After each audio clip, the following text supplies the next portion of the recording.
Okay, welcome. Thanks for coming. So, just before we get started, I'll tell you about myself very briefly. I'm a student at the University of Manitoba. I'm here because I'm doing research at a laboratory called Triumph. I've been vegan for about 4 years. I was a cheesetarian for a while before that. Vegetarian, just a vegan who eats some bad things also. And I currently study fundamental symmetries in nature, namely the parity transformation, but that's not important for this. So this presentation is about outreach, and I'm not going to go through the types of conversations, the types of objections that you'll get one by one, and how to answer each individual objection. Rather, I think it's more efficient and more effective to recognize objections as distractions from a very simple set of conclusions. So first of all, why is outreach so important? Well, effective activism requires a coherent message, and we're asking people to make a personal sacrifice. We're not asking them to vote a certain way, we're not asking them to donate money, we're asking for something that's pretty complicated, a change in their lives that they need to make, and this scares people. All personal change scares people, and they will have objections to this. We all did when we were going vegan. So that's why I think the most effective form of activism towards veganism is to just get somebody in a personal conversation with yourself, get them to watch a documentary, but most importantly, be there to guide them through the thought process that led us to stop eating meat and animal products. So the corporations that exploit animals, they're not going to be persuaded to stop doing that as long as demand for the products they produce exists. So as loud as we are in our protests, as disruptive as we are, as long as the demand exists, they will keep doing what they're doing. Likewise with the government. The politicians in a democracy are voted on by normal people, and if 90-something% of those people want meat and animal products, they're going to reject any politician that does anything that either reduces the availability of these products or increases their prices. Same thing. So to say that we need systematic change, well, yeah, that's true, but that can only follow personal change. There needs to be a population that respects animals before we can ever hope to expect politics to solve this issue. So when I bring this up to some groups, they counter me by saying, well, California just passed a fur ban. They banned certain extra inhumane forms of farming and foods. Well, California banned fur because most Californians don't wear fur. Try doing that here in British Columbia. It's not going to work too well unless we first convince people that wearing fur is wrong. Then passing a law like that might happen here. So yeah, this issue is unique because our choices directly affect the problem. There's no other issue that I can think of that people in the first world more directly contribute to. Yeah, they use child slavery to produce Hershey's chocolate, for example, but they don't hire a new child slave for every chocolate bar you buy. And yeah, there are huge issues that also exist, but what's so unique about this one is that every piece of meat we buy, every egg we buy, every bottle of milk we might buy, that causes more animals to suffer directly when they replace that product on the shelf. They very closely track the demand, and more animals will die the more products we buy. So that's why outreach to the public is so important for this issue. Oh, and I should have said, if you have any comment or question at any point in the conversation, feel free to interrupt me at any time. So, right, the fundamentals of veganism. This is very simple, and it's nothing here is very disagreeable. Veganism is a way of living that seeks to exclude as far as possible and practicable all forms of exploitation of and cruelty to animals for food, clothing, and any other purpose. That was a quote from the Vegan Society, which invented the word veganism back in 1943, I believe. So yeah, this quote alone clears up some misconceptions about what veganism is. It's not a diet. There's no such thing as a vegan who is in it for health alone. To be vegan, you've made a moral choice that you're going to do whatever it takes to refrain from causing the abuse or exploitation or death of an animal. So, I've worked out some fundamentals to arriving at this conclusion, and here they are. They are that animals are sentient and experience the world like we do. So, of course, the brains of a non-human animal and the brains of a human are different. There's no animal in the world whose brain comes as close to being as complex as ours. There's no animals that can do any type of math that's beyond simple counting. So, of course, we don't really think that animals are equal to humans, and many vegans believe that the life of an animal is worth less than a human. That's okay. I would probably save a human's life before I'd save a cat's life if there was a burning building or something. That's okay. The question is, do animals deserve basic decency? Do they have a will to live? Do they have their own purposes? And the answer to that is obviously yes. They are capable of experiencing pain, fear, loneliness, love, and the same emotions that we experience, maybe a little bit differently, but they have experiences similar to ours that are caused by stimuli that are similar to what we would experience. The second fundamental of the vegan conclusion is that we can get all the nutrition we need to survive and thrive on a diet of plants alone. Now, this is probably the topic that I am the least prepared to talk about, but I think nowadays it's pretty well accepted that while there's some question as to whether veganism is even more healthy than a standard diet, I think most people will readily agree that we can get all the nutrition that we need to thrive on a diet of plants alone. And you could just review the common objections. What about B12? What about omega-3s? There are ways to get these. But this isn't a talk on nutrition. If you want to talk on nutrition, I suggest that you invite Dr. Matt Nagra. He's really, really good at that. And finally, our dietary choices directly affect the fates of non-human animals. This is obvious, but people try to distract themselves from this, which I'll explain later. And we should prioritize respect for life and general happiness. That means that's also pretty obvious. Most people, if you ask them what their purpose in life is, among the answers you'll get is to be a good person, to be good to others, and we should be good to animals as well. Nobody can argue against any of these points, but as I'll spend the rest of this presentation explaining, every objection to veganism is an attempt to distract from one or more of these points, because really when you look at these, they're not really things that decent people can disagree with. So this whole presentation is about focus. Most people will agree with the fundamentals of veganism. Well, I've already said all this. Most arguments against veganism are attempt to deflect away from these fundamentals rather than attempts to answer them directly. And we should encourage the vegan conclusion by returning the conversation to these fundamentals. The most common objection that we hear as outreachers is welfarism. When we are at a cube of truth, do all of you know what a cube of truth is? Have you seen these? Okay, so when people see these videos of animals being killed, the first thing a lot of them will say is they need to treat those animals better. I don't agree with them doing it that way. I don't agree with factory farming. All of the meat I eat comes from organic, free range, etc. I grew up on a farm. It wasn't like this. We need better laws for animals. They'll say that those people in the video killing the animals need to be in jail. And this is why we've switched the videos that we show.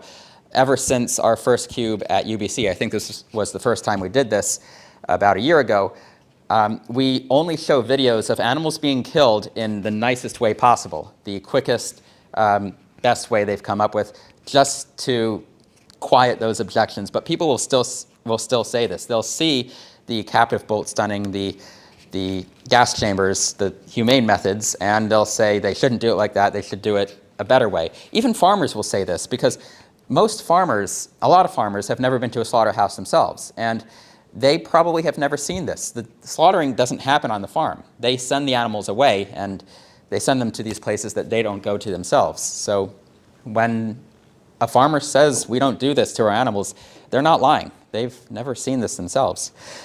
But at the same time, when people see this, they automatically realize that it's something horrible. You don't need to tell them that.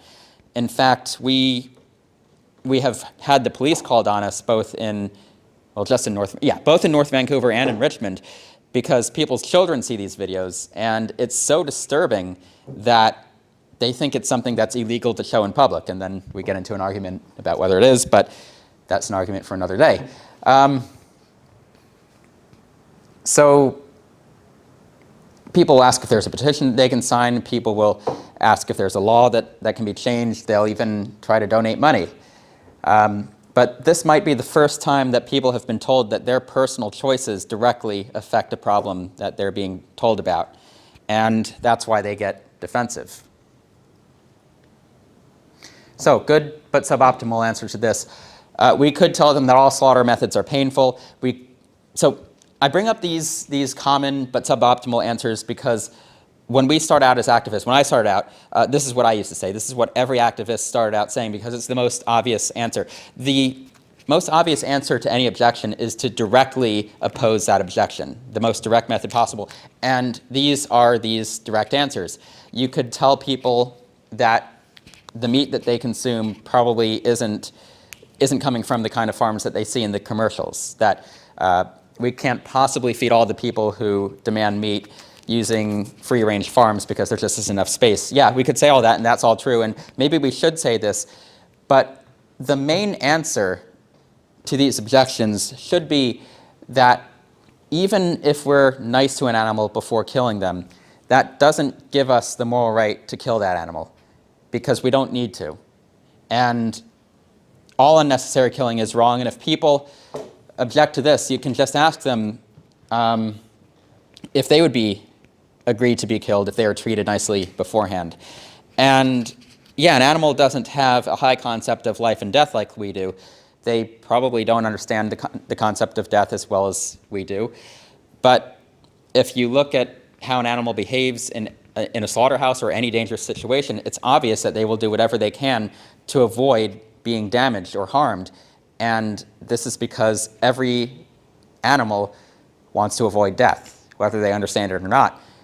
And as vegans, and any decent person realizes that that's a preference that should be respected.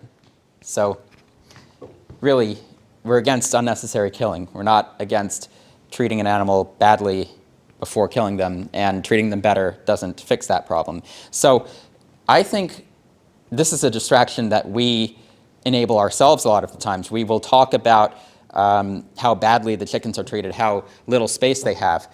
I don't think we should even bring that up because that's not what we're here to talk to people about. And people already realize that the so-called factory farms are bad.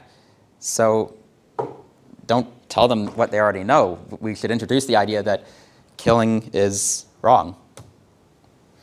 So here's another very popular distraction, the vastness of this problem, of the animal agriculture industry. So this is an image that was going around Facebook about half a year ago. And I really don't like this image because it distracts us from something very important.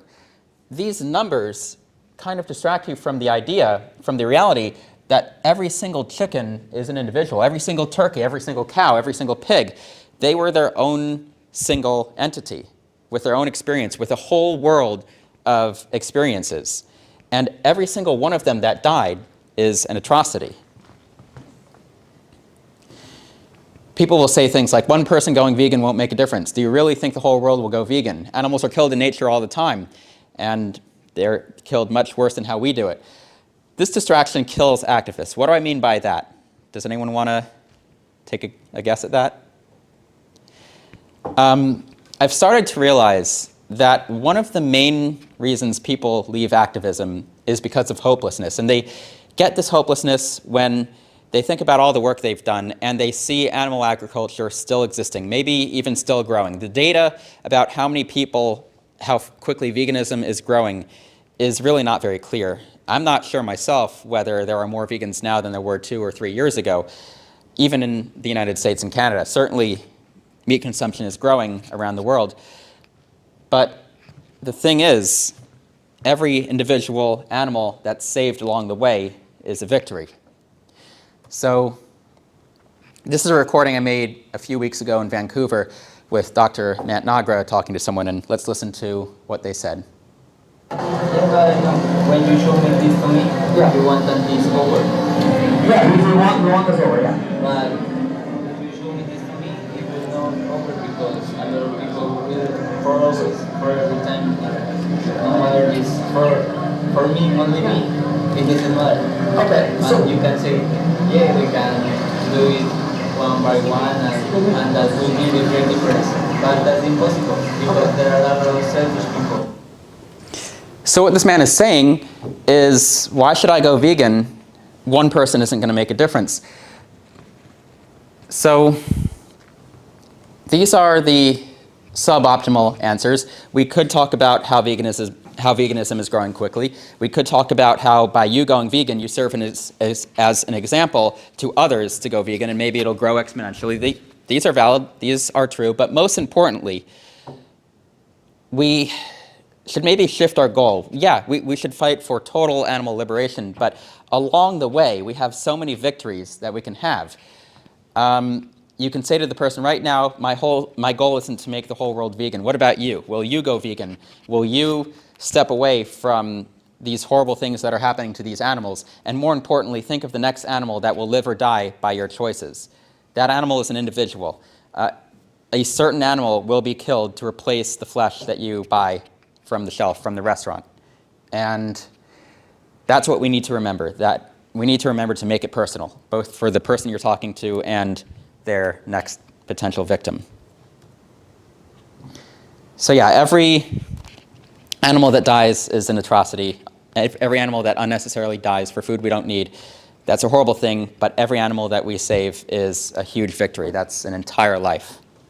And think of how much you would do to save like a rabbit that's been hurt on the side of a road. You'd probably skip class, spend your whole day bringing it to a vet, bringing him or her to a vet.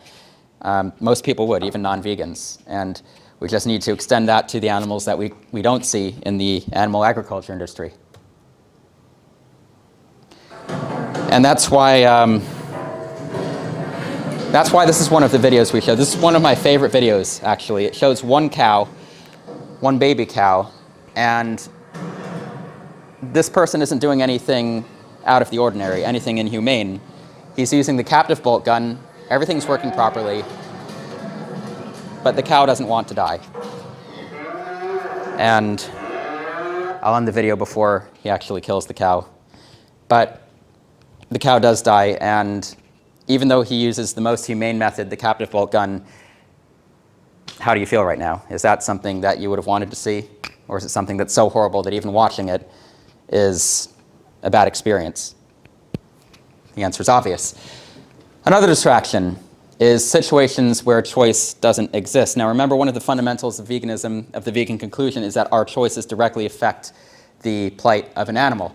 And people will distract themselves from that tenet by thinking about situations where choice doesn't exist, even if it has nothing to do with their own experience.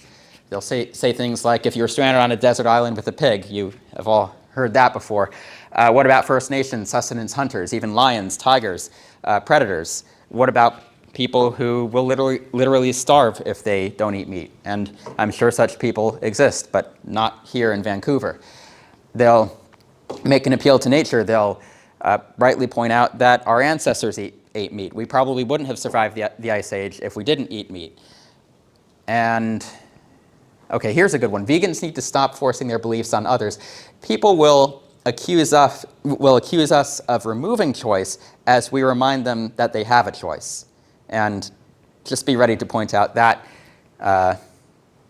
paradox right there. And once you see these objections as the distractions that they are, you can provide an effective answer. Now, people will get into arguments about the appeal to nature. They'll say, well, our canines are too small, it's less healthy to eat meat, our intestines are too short. Personally, I don't like getting into those debates because I'm not an expert in biology. I'm kind of bored by the subject. But also, we come back to the conclusion released by dietitians all over the world that we can get everything we need to thrive on a diet of plants alone. So just because we might have eaten meat for a large portion of our history, of our prehistory, we have a moral choice. Nature isn't a sentient entity that has a preference for how we act. The animals, on the other hand, are. So, yeah, when we do outreach to people, we're giving them a choice. We're reminding them that they have a choice to be kind to animals, and this should be a message of hope. This should be empowering.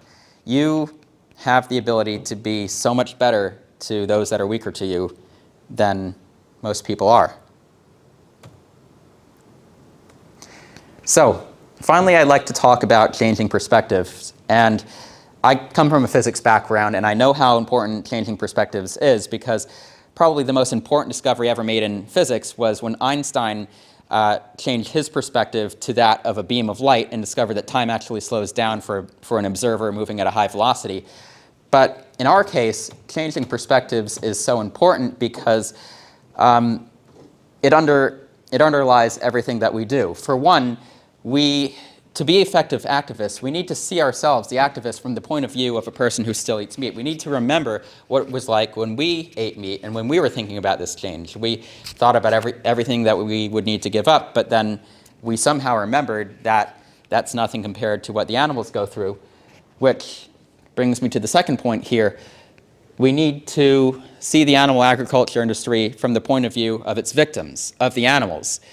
And from their point of view, whatever discomfort we might feel making the change to veganism, giving up cheese, giving up eggs, that's nothing compared to what the mother cow goes through having her calf taken away, or an animal goes through being forced to give up their life in a slaughterhouse.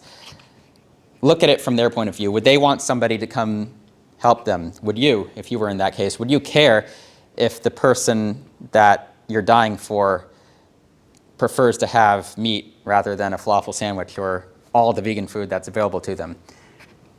And finally, it's important to see the world today from the only viable possible future, the one where veganism has become mainstream. How will we look? How will meat eaters look from that future world where we had all these options and yet we still continue to eat meat? We live in a world where animal agriculture is normal, but it's essential that we question that normalcy. We get others to question this, and that's how we drive this change. The idea that the animal agriculture industry is so common, is so normal to everyone, that's probably our biggest challenge. And if we see it for the atrocity that it is, for the collection of atrocities that it is, that's how I think we can get people to change. So, yeah, this is another important thing I want to bring up. When you're talking to a stranger one-on-one at a Cube of Truth or a similar event, I hate to say it, but when they tell you that they're going to look into it or that they're going to go vegan, they're probably lying. So we've recently started asking our volunteers, don't ask people to give veganism a try. Don't ask them to look into it. Ask them, is this a change that you would be willing to make? Ask them for a definite commitment. And even if they commit to that, if they're not walking away, ask them if they're sure. If they're not bringing up objections, you can try bringing up objections yourself and get them to answer it. And yeah, so this last point is something that I advocated at the beginning when I first became an AV organizer. Try to get their contact information if you're talking with someone. It's often more effective to talk to your friends about veganism than to strangers in an activism event, because your friends won't lie to you and you can see if they're actually going vegan. But if you are at a Cube of Truth or something like that, try to get their contact information if it's not weird. Don't be creepy, but at least give them yours if you feel comfortable doing that. But also remember, even if 9 of the 10 people who are lying to you, even if 9 of the 10 people who say they're going vegan are lying to you, that one person makes a huge difference, because that means animals will be saved. So yeah, we still do activism fully aware that most of the people we talk to will not actually go vegan, And I estimate that maybe in a whole cube of truth for 3 hours with 20 activists, I would guess that only one person actually goes vegan, even though about 100 people say they are. But to me, that's worth it, because that's thousands of lives that are going to be saved that that person won't demand to have killed. So finally, we get to the ultimate objection. And I call it the ultimate objection because I think it's the only time when someone is being honest. And that's when they say, I don't care. I don't care about animals. I don't care about the suffering of others. I like meat. And I love these conversations, actually, because this is where we've gotten to the heart of the problem. I think a lot of people actually don't care a lot more than would admit this. But when they say that, all we can do is remind them that they care more than they think. Ask them if there's ever been a time when they've gone out of their way to help someone else, even if it's been another person. Ask if there's a time they've gone out of their way to help an animal. But even if they don't help animals, remind them that they wouldn't like to be treated the way we treat animals if they were in their situation. There are basic, fundamental moral precepts that the vast majority of people adhere to. Don't do something to somebody else that you wouldn't have done to you. And all you have to do really is get them to understand that animals are sentient, that they don't want bad things to happen to them. And unless you are unlucky enough to meet an actual sociopath, and these people are very rare, you have a chance even with someone who has admitted this. So that's basically the end of this presentation.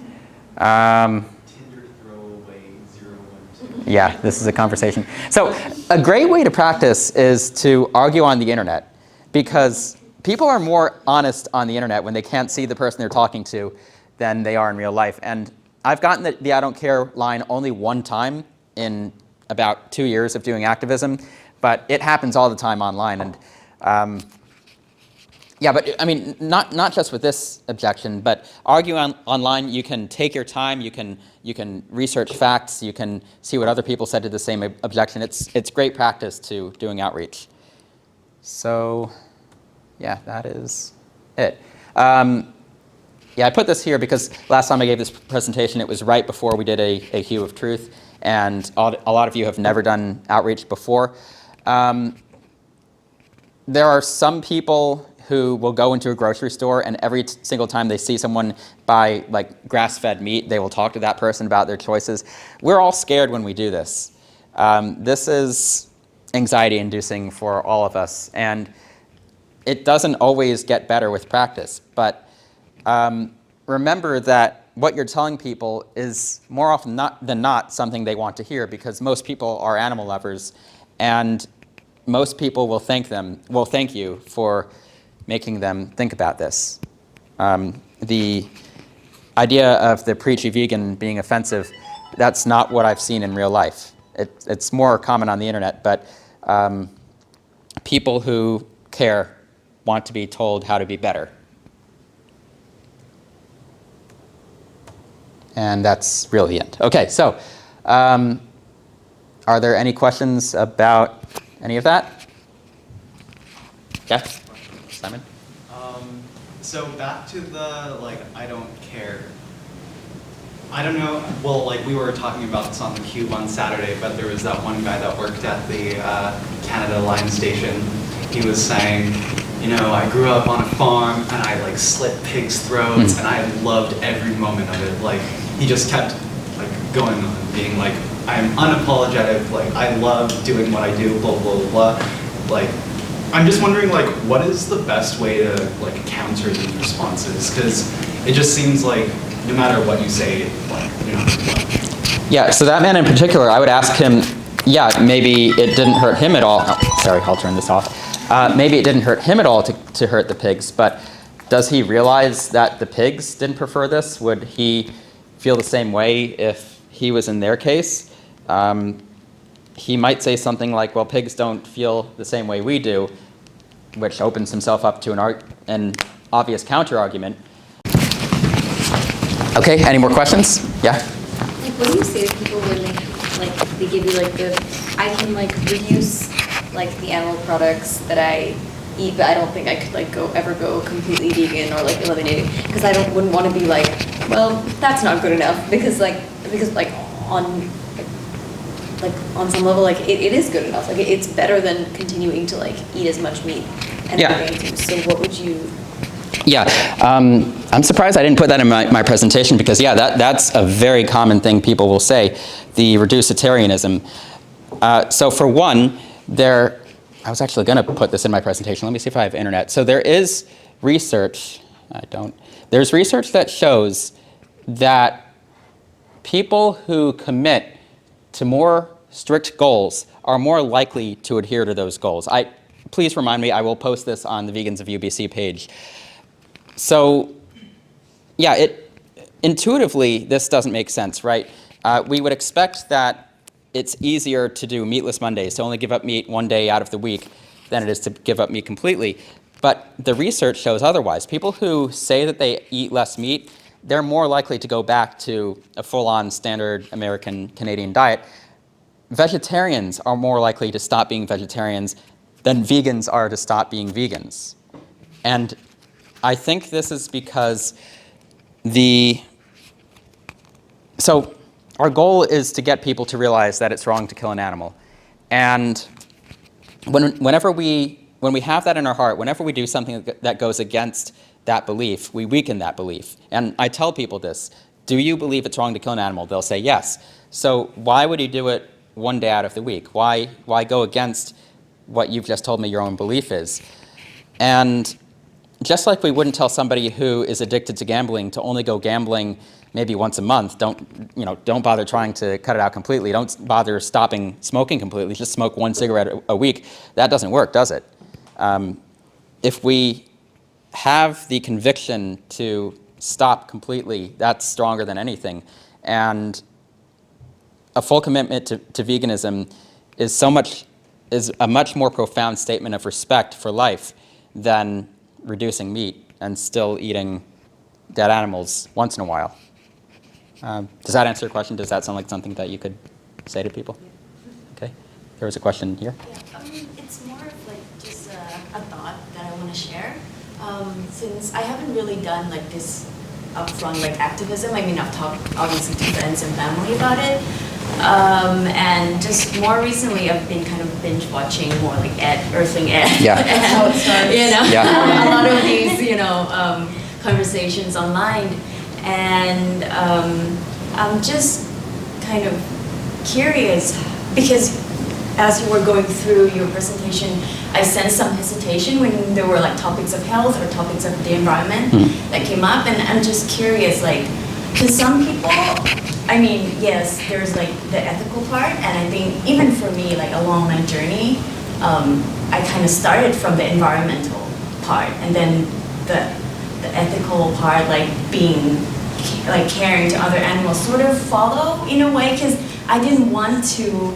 It was hard, right? Like you're really like heavily conditioned, so you want to kind of align it with other things that are more visible, that you're like, oh, I'm an environmentalist, I'm a naturalist, or whatever, that's clearer. So, and then the ethical part kind of follows after. And then I guess question, comment, or whatever is, I think it's definitely helpful to like arm yourself with a lot of information about like these things, so that you can debate with people. It's just a lot of work, right? Yeah. And I don't know, I wonder like how, when you do these sort of like cube activities, they're like a designated person like more knowledgeable about certain aspects and how that's organized.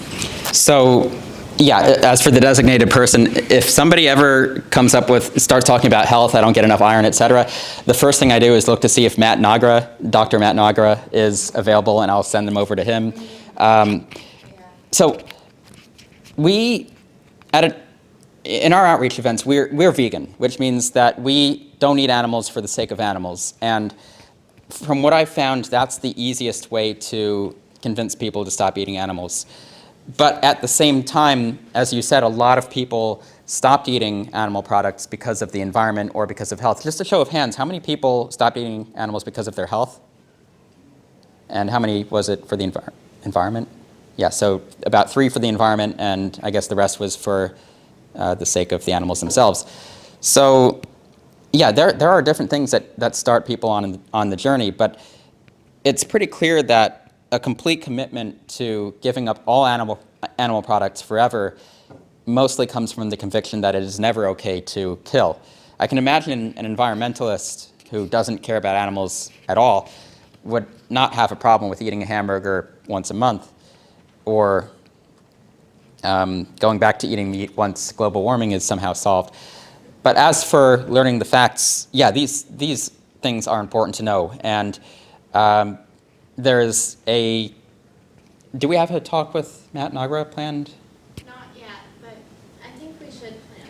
Yeah, stay tuned for that. Yeah, so yeah, he'll be able to answer those questions. I'm not. I could give a presentation on animal agriculture and the environment. It would actually, it's a presentation I've given before, The Science of Global Warming, where I'll talk about what's happening, how we're causing it, and what we can do about it. So I'll very briefly say that animal agriculture contributes to global warming in 2 ways. Most of us know that it's the emissions from the cow manure. It's not the cow farts, it's the cow manure. The methane, that is a big contributor. But more importantly than that is the land use, the deforestation, the Amazon being cleared to grow feed crops for these animals, the previously forested lands in North America that were originally cleared for logging, but which are maintained at an artificially low rate of forestation because of all the land that's being used for grazing and for feed crops. And any problem that a person brings up created by growing crops is multiplied several times by eating an animal because of the reality of trophic level efficiency loss. That means when you feed something to an animal, you get about 1/10 the amount of energy back from the animal when you go and eat the meat or the milk or the eggs or whatever. So that's my 15-second response to that.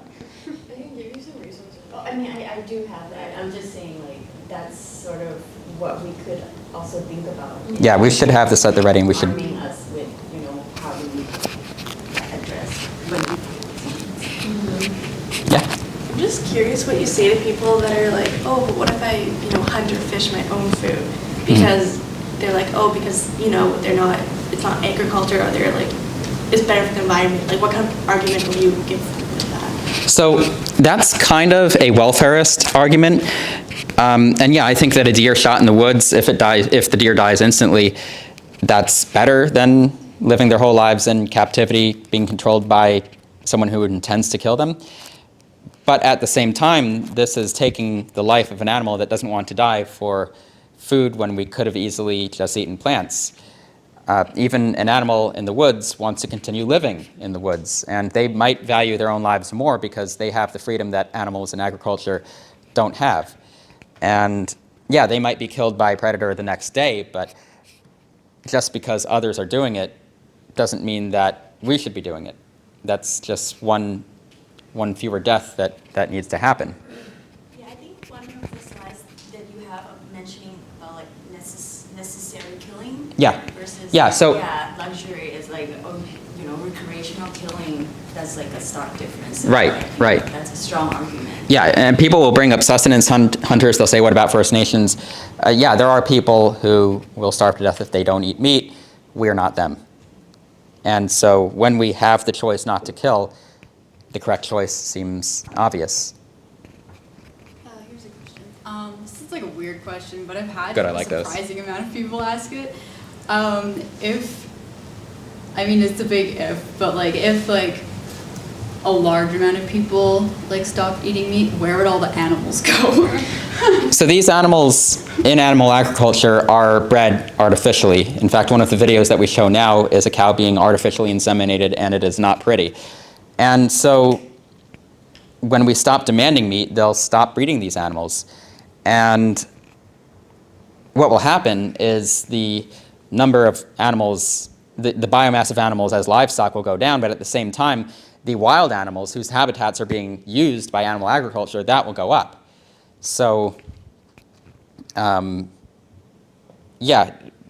Now, if hypothetically we went vegan overnight, everybody in the world decided to adopt the conclusion of veganism, well, then that would mean we care a lot about animals, and then we would we would devote the resources to putting every animal in a sanctuary. But realistically, the way it's going to happen is it's going to be gradual, and so the farmers will stop breeding animals, will stop buying them, and maybe the last generation of them can be spayed and neutered. I don't know, but it's not like there would be a mass culling. Yeah? Sorry. Do you think it's a waste of time to talk to some people? Like, eventually, you just be like, all right, good day, sir. Because you're like, you're spending time with somebody who you know they're going to go vegan, they know they're not going to go vegan. There are plenty of other people that like are probably more open-minded. Would it be better to devote your time to talking to those people, or would you just say like, curses?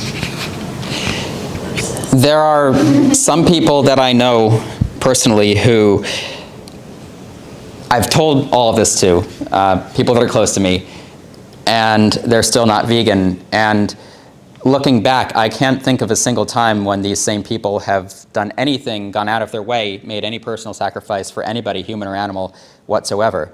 There are people who are truly in it for themselves, 100%.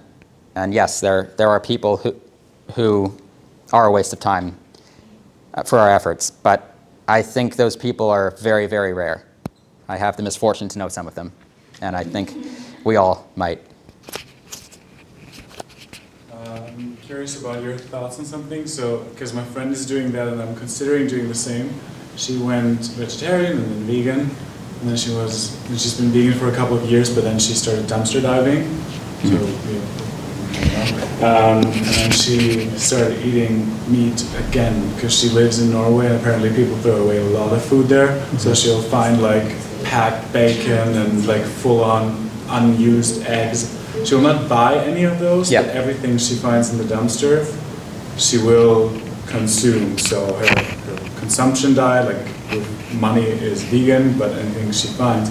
So now I'm like, well, even if I eat like a cucumber or like 10 organic cucumbers, they will still cost, like they will still use more energy than the one bacon that I would have found packed in the dumpster. Right. Can you eat meat if it hasn't been refrigerated? If it's like, if it's in a can, yeah. Smoked stuff, you know, like it's like, if it's cheese that just expired on that day, you know. Yeah. You will not like something that's pretty So, yeah, I actually used to do that.